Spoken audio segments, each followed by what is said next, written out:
എപ്പോഴും കുട്ടികൾക്ക് ഇങ്ങനെ ഇടയ്ക്കിടെ ചുമയും കഫക്കെട്ടും വരുന്ന കുട്ടികളിൽ നമ്മൾ ആദ്യമായിട്ട് ശ്രദ്ധിക്കേണ്ടതെന്ന് പറഞ്ഞാൽ അവർക്ക് പനി വരുന്നുണ്ടോ എന്നുള്ളതാണ്.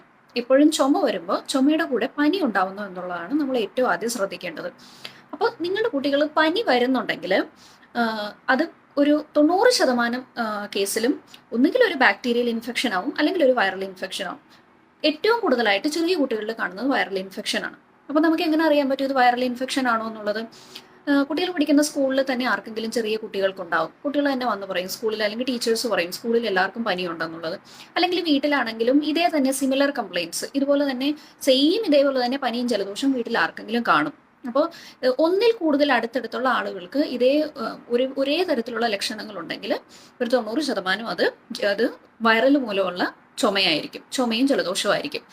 പിന്നെ അത് മാത്രമല്ല, കുട്ടികൾക്ക് മൂക്കൊലിപ്പ്, തുമ്മൽ, ചുമ, ഇതിൻ്റെ കൂടെ തന്നെ കണ്ണ് ചുവക്കുക, ചില സമയങ്ങളിൽ കുഞ്ഞുങ്ങൾക്ക് ലൂസ് മോഷൻ ഉണ്ടാവുക, ഛർദിൽ ഉണ്ടാവുക, ശരീരത്തിന് ശക്തമായിട്ടുള്ള വേദന ഉണ്ടാവുക, സന്ധികൾക്ക് വേദന ഉണ്ടാവുക, പനി ഉണ്ടാവുക. പനിയാണെങ്കിൽ തന്നെ ഹൈ ഗ്രേഡ് ഫീവർ ആയിരിക്കും. അതായത് കുഞ്ഞുങ്ങൾക്ക് വിറവലോട് കൂടിയിട്ടുള്ള ശക്തമായിട്ടുള്ള പനി ഉണ്ടാവും. അതൊരു 2-3 ദിവസം ഈ പനി നിൽക്കും. അത് കഴിയുമ്പോൾ പനി താനിയെ അങ്ങ് മാറും. പിന്നെ കുട്ടികൾ ഓക്കെ ആവുകയും ചെയ്യും. പക്ഷേ പനി പെട്ടെന്ന് മാറുമെങ്കിലും ഈ വൈറൽ ചുമ, അതായത് വൈറൽ ഇൻഫെക്ഷനോട് കൂടി വരുന്ന ചുമ കുട്ടികൾക്ക് പെട്ടെന്ന് മാറണമെന്നില്ല.